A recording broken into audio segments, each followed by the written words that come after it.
All right. So, Headspace with Spiro, he put out a really good one yesterday, and I watched it all the way through and really just wanted to add my commentary to it. I appreciate the fact that he talks about the family court system. He doesn't have firsthand experience, but he knows people who have. And so I really like what he brings to the conversation, and I want to throw my hat into the ring and respond to some of it. A few years ago, I had a friend of mine who I would talk to pretty regularly, and we don't really keep in contact anymore. He ended up moving, but he had been dating a girl, and she was his fiance.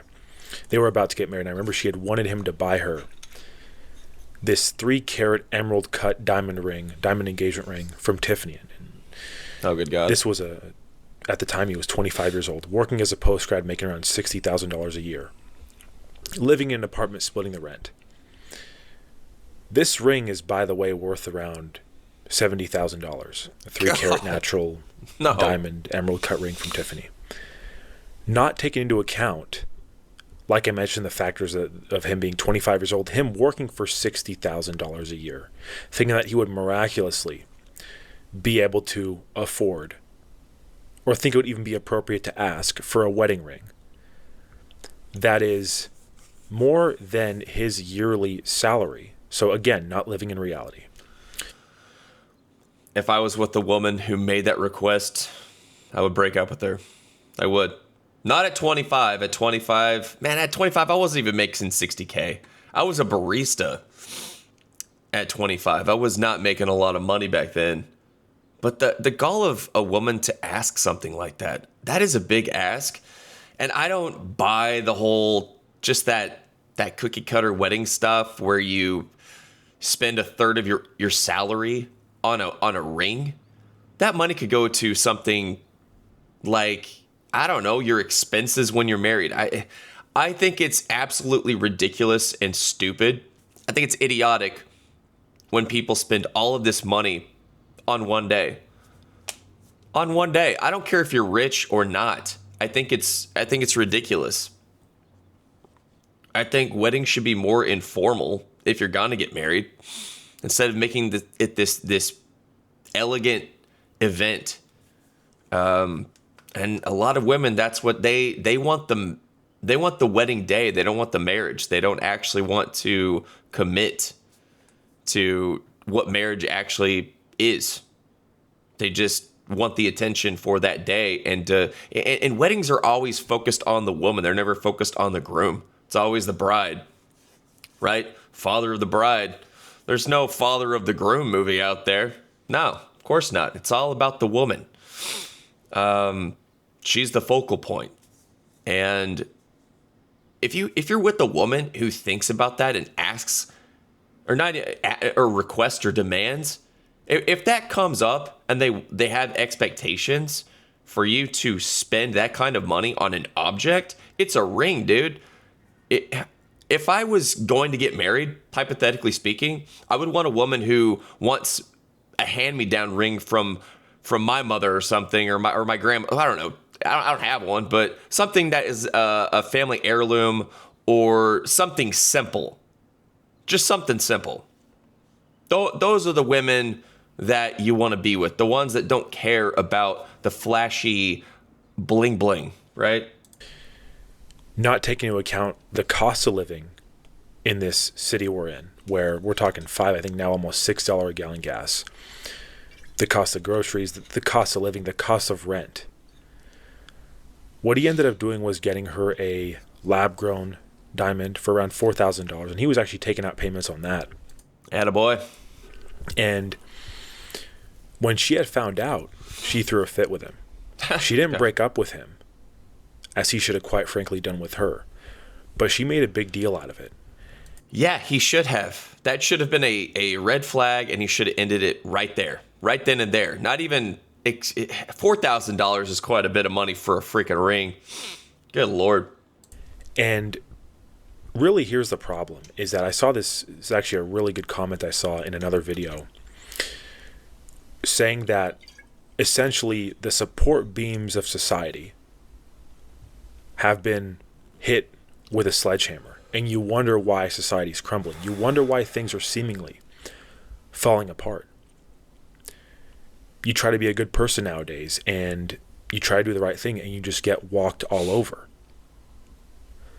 For that woman, and I don't want to make the whole video about that, but for her to think, of course, that it would even be okay to ask for that. But to not understand the sentimental value in something like that makes me realize that there's a bigger problem. Things not having soul or meaning anymore, or purpose anymore, or love or care. That was why that was one of the, when he said that, when he mentioned meaning and purpose, because that dovetails nicely into the last video that I put out about we have a meaningless, it's not men's mental health crisis. It's a meaningless crisis. Nothing has meaning anymore. And I love the way that he said that so eloquently, that when you knock out the support beams of society and you're surprised that it's crumbling, like what? That's what's been done. Because I talk about some of the pillars in society that gave men meaning, and those have been knocked out. And another pillar could have been religion. I'm not religious anymore, so I didn't bring that up. But that is another pillar for a lot of men out there. They find a lot of meaning and purpose in religion. I did at one point. I don't anymore. But yeah, nicely put. Incentive to date and get married really at an all-time low. But I even remember, I'm sure most of us growing up, we probably remembered Star Wars. If it was at some point, whether you were younger and grew up with the prequels or you were older and grew up with the original trilogy. But you remember its impact on movies and stuff like that. And around 10 years ago, it had been bought out. And they started releasing now more Star Wars movies that didn't need to happen, sequels that did not need to happen, media that did not need to happen. And it just lost its, prestige is the right word, but just lost its charm. Right. Lost its love, its care, its reason. And that's what's happened to so many things nowadays. Of course, other movies and stuff, the same problem. Right. Where they're just releasing sequels that don't need to happen. But when it comes to men's incentive, when it comes to family, when it comes to marriage, I've talked about divorce courts, family courts, completely ruining men's lives. Even I was reading an article about a father who had split custody of his son. And this father was working very hard, a manual labor, a back-breaking job in construction and with heavy machinery. And he actually injured his back to where he could not work and he could not afford to pay child support because he was out of work. So they ended up seizing what he had, ended up putting him in jail. Yep. For not paying child support. How? That is, it's, that's what happens. They don't care if, that's the thing. It's not just the deadbeat dads that intentionally don't pay for malicious reasons that get thrown in jail. It's the men who are trying to do their best and they just can't afford it. They will lock you up for that. And you will go to jail. They will have what's called a show cause hearing, and you have to explain why you haven't paid, and it's up to them. It's up to their discretion on whether or not you're in contempt. So it's like debtor prison. It never went away. It's indentured servitude. It is slavery. Because if you fall behind, even if you have good intentions, you intend to pay, but you're just struggling, you have a season of life like he's talking about, this guy just hurt himself, and just unfortunate circumstances arise, they don't care. They do not care what's happening in your life. They don't care about the cost of living. They don't care about inflation. They don't care if you get paralyzed.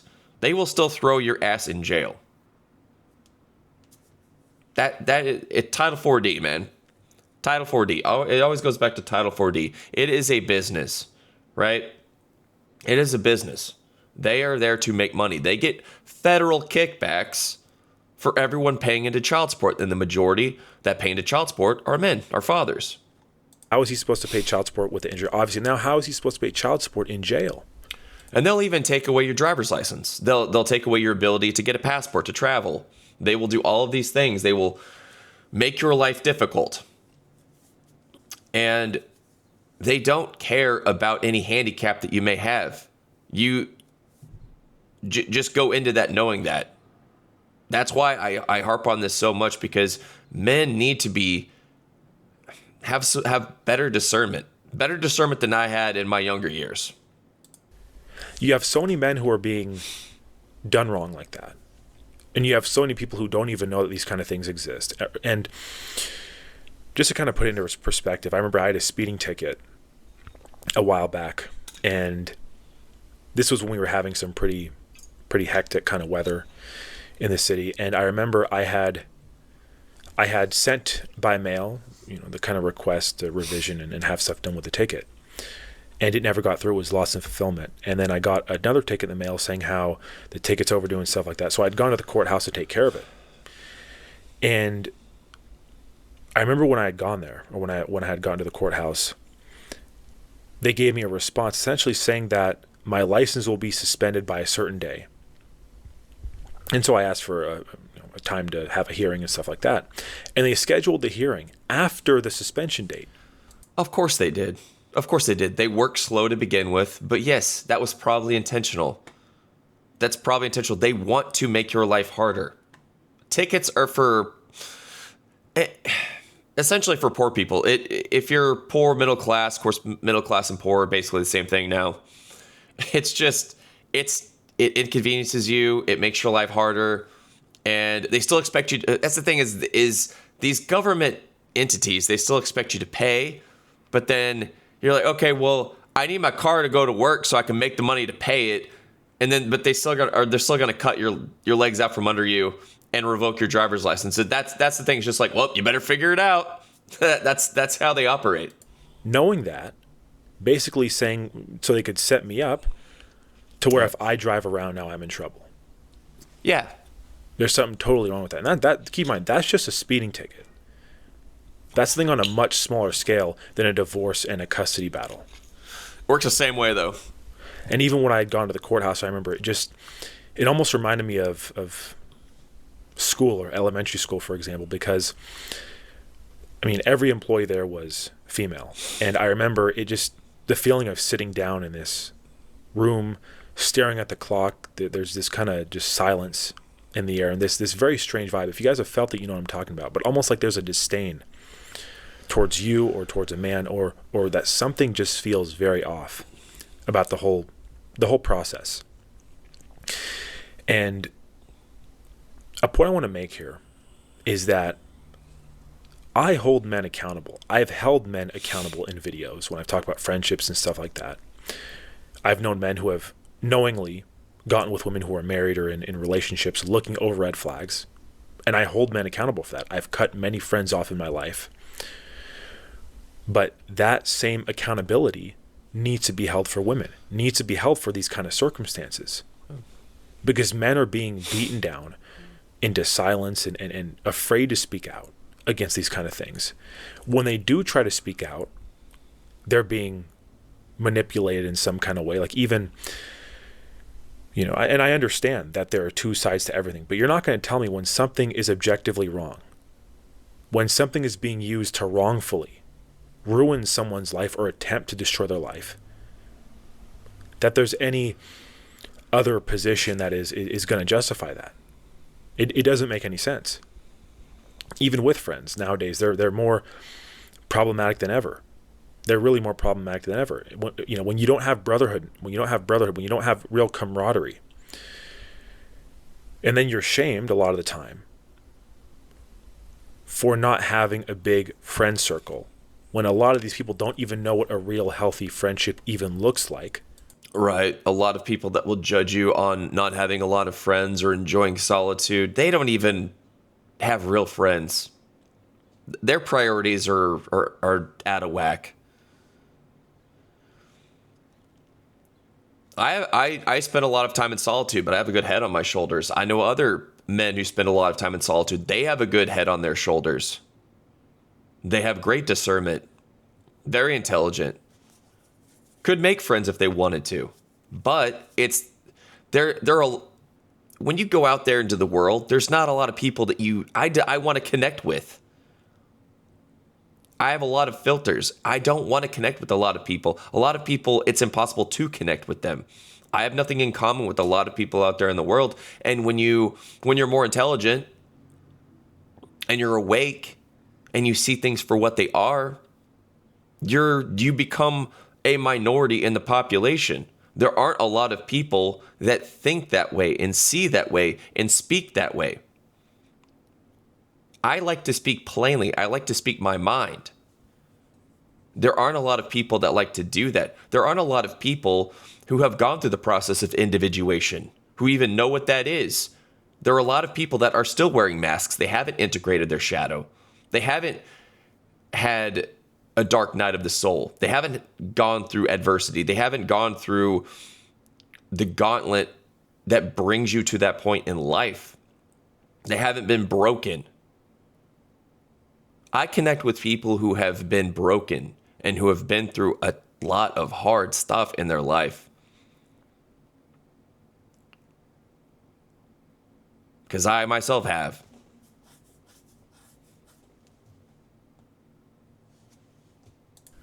A friend is not just someone who likes it, acknowledges your story on Instagram.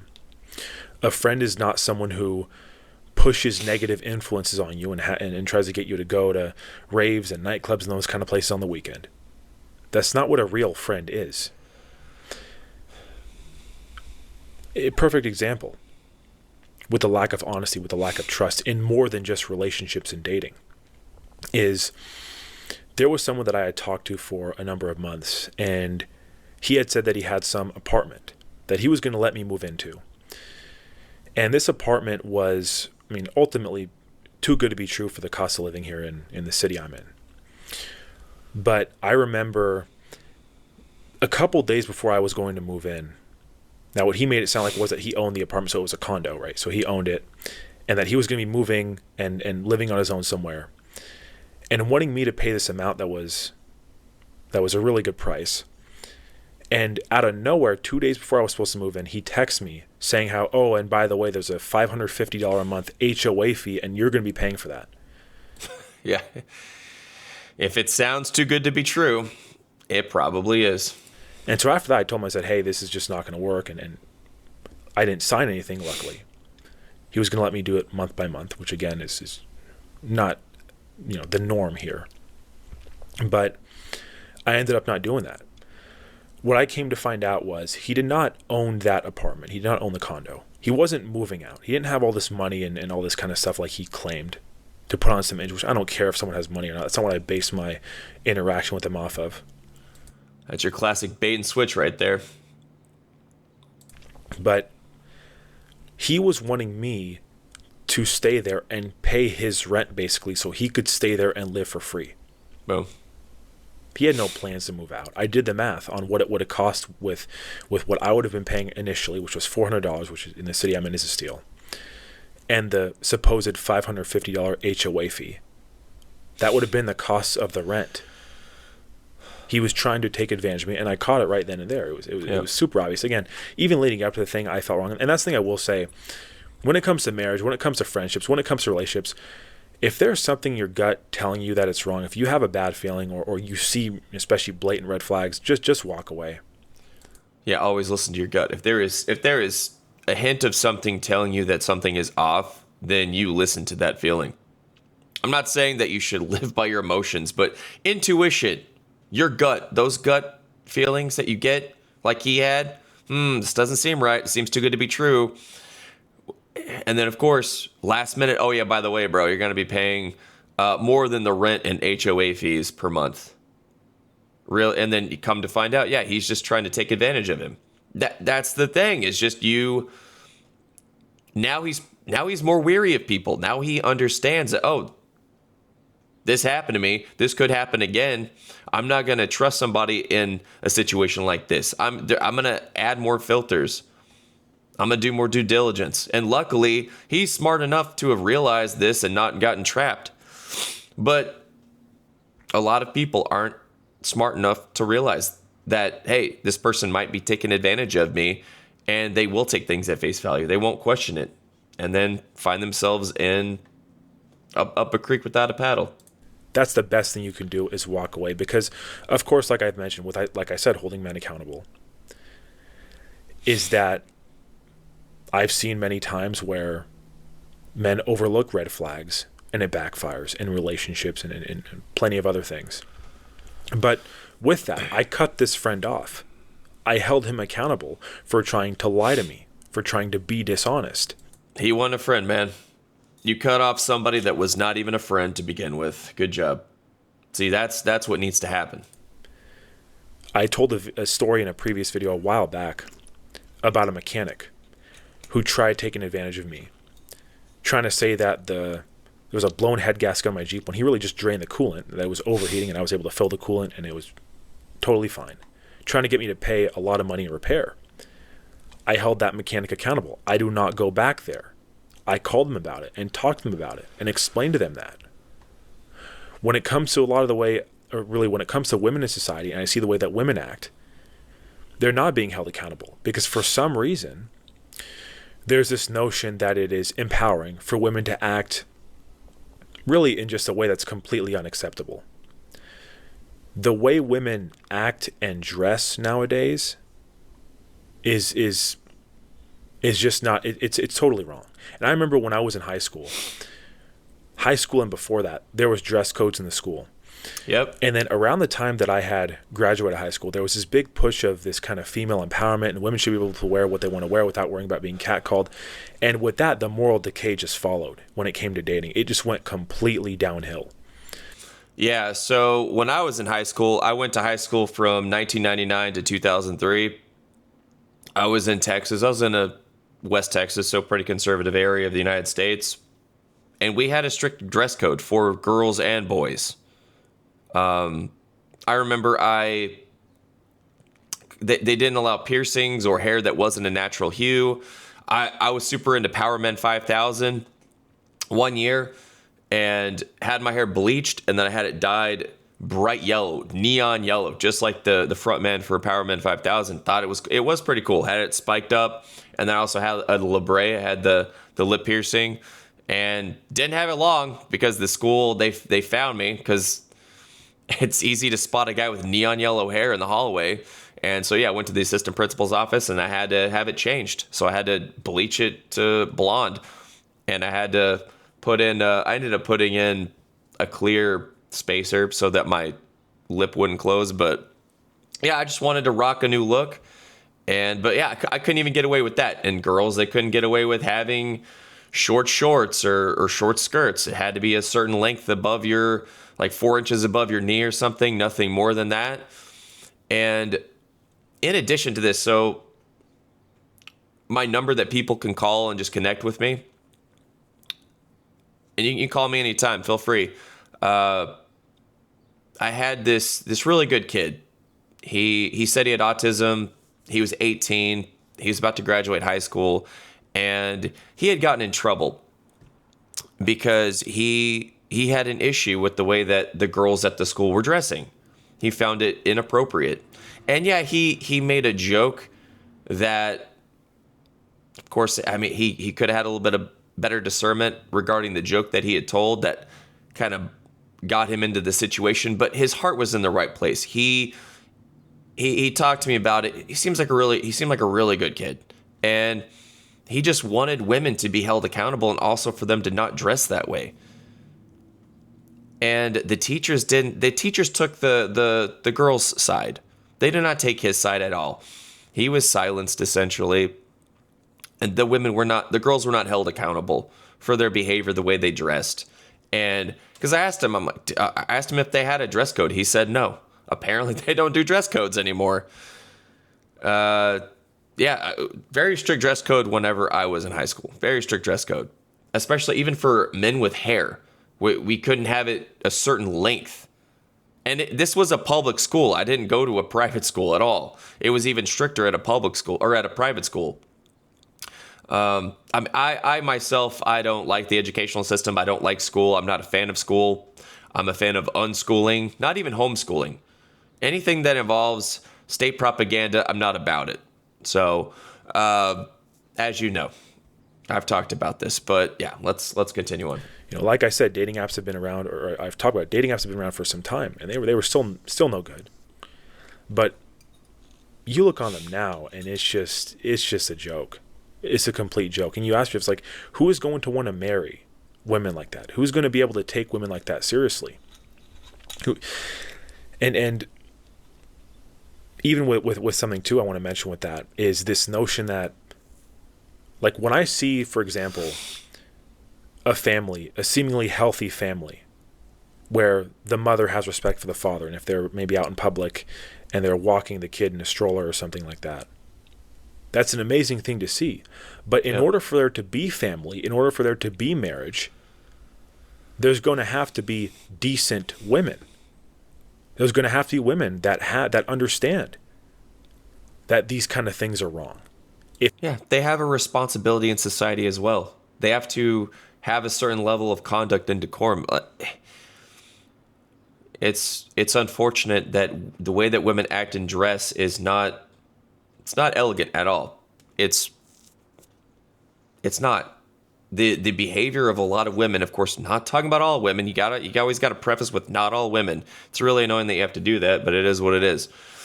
Yes, there are decent women out there that behave modestly, that are respectful to men, respectful to their fathers, even respectful to their husbands. Those families are out there. Those women are out there, but it's a rarity. That is the unfortunate part of this, is there are no incentive structures in society to produce women like this. The only way that women are produced like this are in families that intact families where the husband is already respected and there's an example. They have an example set by their father and by their mother. That is not common anymore, unfortunately, because of just the degradation of society. If you're behaving in that way, which I see a lot of women, especially under the age of 30, and all of the propaganda, all of the TV shows, all of the movies, the way that the wives treat the husbands, it is disgusting. 35, behaving that way, you're not going to have it. You're not going to have marriage, and then you look at the divorce rates and you wonder why. You look at all this kind of stuff. It just doesn't add up. And then even worse now, you have boys growing up feeling like there's something wrong with them. I remember when I was in high school, freshman year of high school, I had a deck of cards in class that I was just had in my hand. I was a quiet kid back then, but just minding my own business. And this teacher took that deck of cards, and this was also a class that was shared with kind of wood shop and stuff like that they had in other points of the day. And he had put the deck of cards through a buzzsaw and cut them in half and jokingly said, "Oh, look at this magic trick." And me as a young kid who didn't have confidence in myself, who didn't understand what it even looked like to be, an adult or whatever it might be. I mean, again, I was a kid. I was a 13, 14-year-old kid. I didn't have what it took to mention anything to my parents or my father, to the school, anything. I just took the disrespect. You have good men now who are doing nothing wrong, being walked all over, not being treated as people. Why would a teacher even do that? That teacher was a bully, man. I put them through a buzzsaw. Put his deck of cards through a buzzsaw. Was he not allowed to have a deck of cards? It's just wild. People, I'll tell you something right now. If that was my son or daughter, which is my point, that good, decent men are going to stand up for the women in their life. Yeah. They're not going to want them to go around dressing like that because they care. They're not going to want them going out to nightclubs and raves and those kind of places because they care about them. It's not about control. Right. Because we know what kind of men are out there. There are decent men, there are decent women, but there are also indecent men and indecent women. And nightclubs, they attract. I'm not saying that everyone that goes to a nightclub is by default indecent, but the kinds of people that typically go to nightclubs and bars are not the people that you want around people that you care about. That has nothing to do with it. They've convinced women that acting in those ways is somehow empowering. It's the complete opposite. Yeah. It is the complete opposite. But my point being with this example, if I was a father and that happened to a son of mine or a daughter of mine, and I heard about that, I would do, of course, anything within reason. Nothing that's going to get me in trouble, of course. Right. But to put it... Oh, I'm going to have words with that teacher for sure. It up front, there would have been a form of consequence for doing something like that, because I'm not going to tolerate disrespect towards me, towards people I see that are friends, family. Yeah, you go to him, you go to his higher ups, and you make something happen, because that is unacceptable. That is an unacceptable way to treat a 14-year-old boy. I'm not going to do it. Especially in front of other students, in front of his peers, being embarrassed, and then also him damaging his property. The level of disrespect there is pretty significant. I'm tired of seeing good men get disrespected and not treated like people. I'm tired of seeing it. I'm tired of seeing people get walked all over, get openly disrespected. Like I go to like a local Costco, and it's just, you look at just the body language, and especially men who are, assumingly married or in relationships, and it's just something else. It's something else. Again, like with the comment earlier about the support beam society, you take a sledgehammer and you hit the support beam society, what do you think's going to happen? Do you think people are going to want to work and have incentive? It's already gone bad enough. But I want to make a point here. Is that if you've ever felt like you're not good enough, if you ever had society try to box you in, whether it was when you were in school and you were being sat with the troublemakers, or you've been told what you can and can't do, or you had in this situation, like I mentioned, with a high school teacher do something like that and disrespect you and destroy your property. Do not let them break you. Do not let them box you in. Do not let them tell you what you can and can't do. And do not let them make you feel like you're any less of a person. Because I've seen way too much of that. I've seen way too many men who are defeated. I've seen way too many people who are not calling this kind of stuff out. Right. That was really good. So, yeah, go check Headspace with Spiro out if you're not familiar with him. There's a lot of overlap with our audience, so chances are you already do. But I'm gonna leave the link down below and just leave it there. That was great stuff. Go check him out.